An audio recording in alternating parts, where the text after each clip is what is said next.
Welcome back to the channel. I've got a Blu-ray update, a lengthy one, and it's been a while.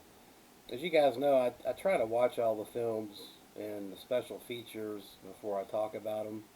And even then, I'm probably going to forget a lot of stuff, but that just takes time. So it's been a while since I've done this, and I've built up quite a stack here. Uh, First up is this is a film I was kind of on the fence about getting. I collect the Mondo Macabro titles, and I passed on this one, and actually got this from my good buddy Dan, the Reject Films, and I'm glad I did. I liked it a lot. It's Wild Pussycat, 1969, and this is a Greek film. Uh, Guy named Demas Dadras, I believe that's how you pronounce it. But basically, it's a rape revenge flick, and it's a really good one. I enjoyed the hell out of this thing. Very, very, very tense, very well acted.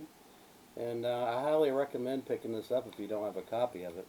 This has, I'm trying to remember now, it's been a while since I've watched this.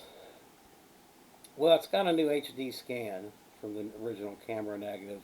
And it also has a second film, The Deserter. And The Deserter, honestly, kind of washed over me. I'll be honest with you. I don't. Uh, it was made in 1970. It's about a soldier fleeing from war, is caught up in this bizarre love triangle. It was okay. The final act actually turns up the intensity of the film, so I actually recommend. It's a good film as well, so I recommend this release. Check it out. Wild Pussycat. Next up is another Mondo title that I didn't jump on the first time it came out originally, and it's Human Animals. Wow, what a bizarre freaking movie, man. 1983, directed by Eligio Herrero.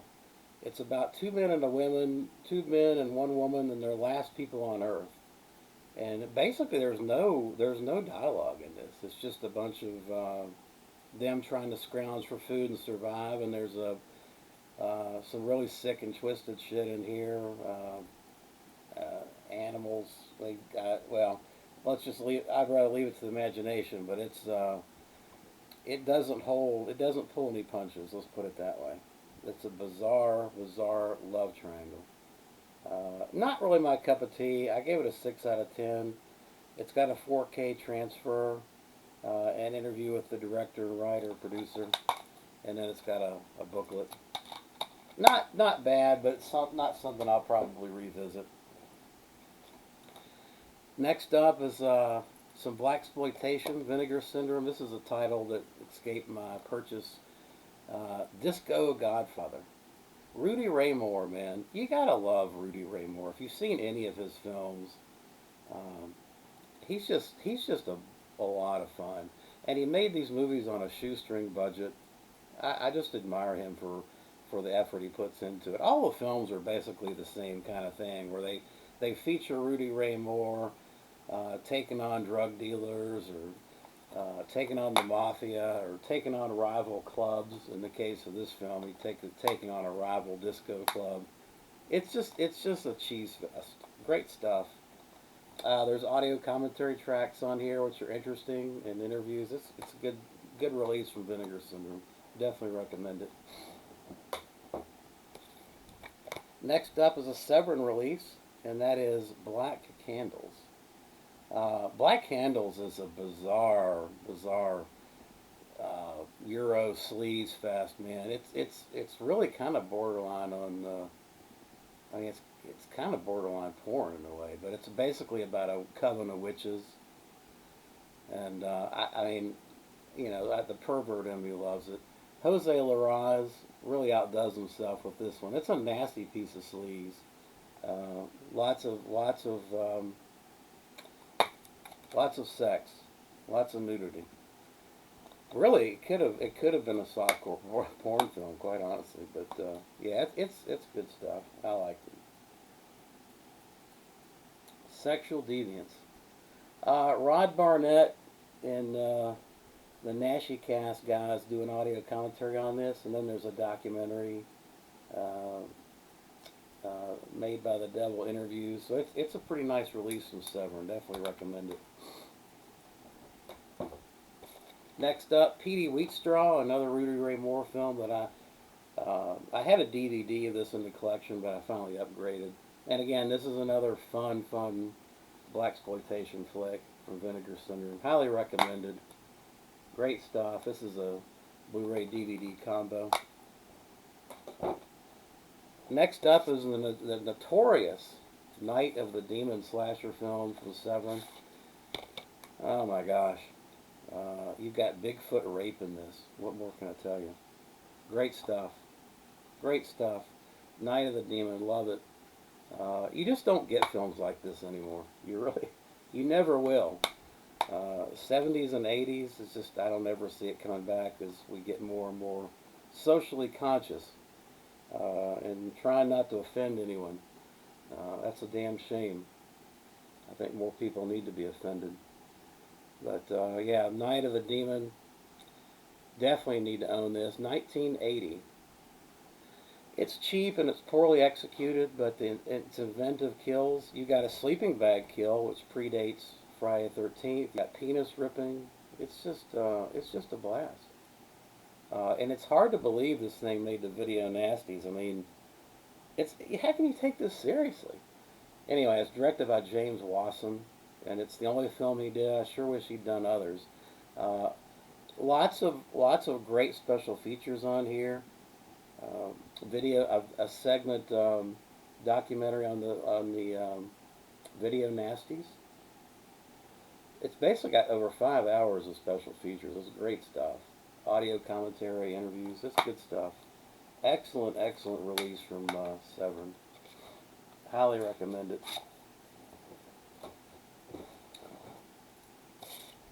Next up is a sleazy piece of exploitation, Last House on the Edge of the Park, not Last House. And this I like better than Last House on the Left. Rogerio Deodato, this is a sleazy, disturbing rape revenge film with a great ending. Love it. Giovanni Lamberto Radici is in this. And he plays the sidekick for David Hess. David Hess is fantastic in this. Great film. Disturbing film. Lots of special features, audio commentary tracks. Sound. We actually got a CD soundtrack on this one. Must own. Period. End of sentence. Must own. There was something wrong with this disc because they sent me a replacement disc. But I'll be honest with you, I don't know what it is. I couldn't find it. Maybe if someone is in the comments below can let me know what the issue was, because the original disc for me played great. I didn't have any issue with it. Next up is the Steelbook release for The Kindred. The Kindred is a really underrated horror flick. Rod Steiger plays a scientist that's experimenting with basically this monster. He's got this damn monster in his house, and it's good stuff. I loved it. It's not great. I mean, it's kind of a cross between The Fly and The Thing remake from a special effects standpoint, but I give it a 7 out of 10. Definitely recommend it. And it's a loaded release too. It's got a booklet. Well, Synapse Films got it's a Blu-ray DVD, and then it's got the CD soundtrack. But yeah, Kindred is great stuff. It's a 4K scan. Audio commentary with the director Jeffrey Obrow.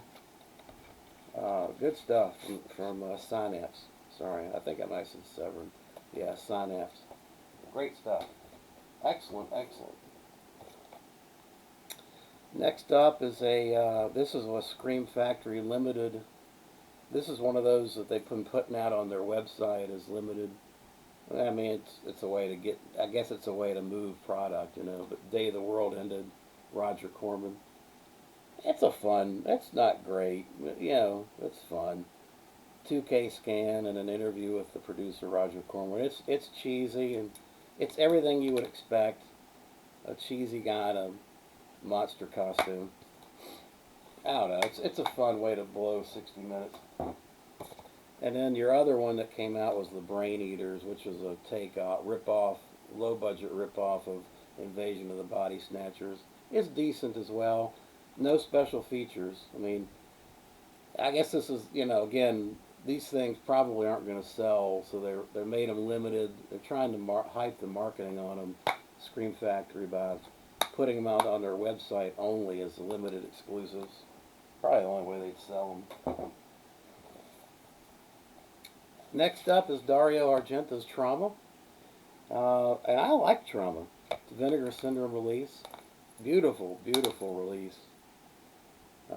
It's a 4K scan, I believe.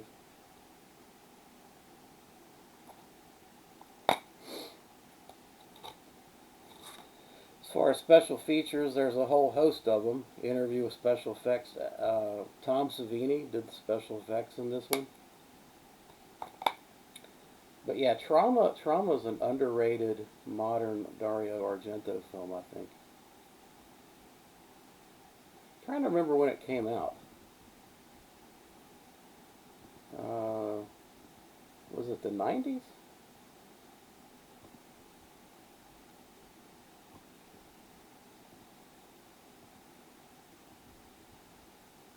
$1993, yeah.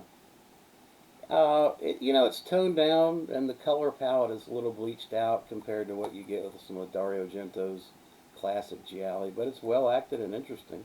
It's good, but not great. 6 out of 10. Nice slipcover. And then finally, I'm going to stop it here because I've got a whole bunch more to do. A classic film from Universal. Conrad Veidt in The Man Who Laughs. Just go pick it up. I don't need to tell you. I mean, just go pick it up. It ranks right up there with Chaney's Phantom of the Opera, Hunchback of Notre Dame. I mean, Paul Lenny is. It's a German Gothic masterpiece. And Conrad Veidt. There's quite a bit of special features in this release. Conrad Veidt would have been a fantastic Dracula, I think, had not Bela Lugosi done the role. But yeah, Mary Philbin is in this. Paul Lenny production. Great release from Eureka. Eureka puts out some fantastic stuff, and this is a pristine-looking film. Basically, Conrad Veidt plays a guy whose face, as a child, is surgically sculpted into a grin. He's a precursor of the Joker, basically. And it's really just it's a drama, but it's classified as horror. I mean, it's horrific what happens to the guy, but I think it's more of a dramatic love story. And Conrad Veidt is fantastic in it. Highly recommend The Man Who Laughs. Alright, that's going to do it for now, and I'll be back soon. Thanks for watching.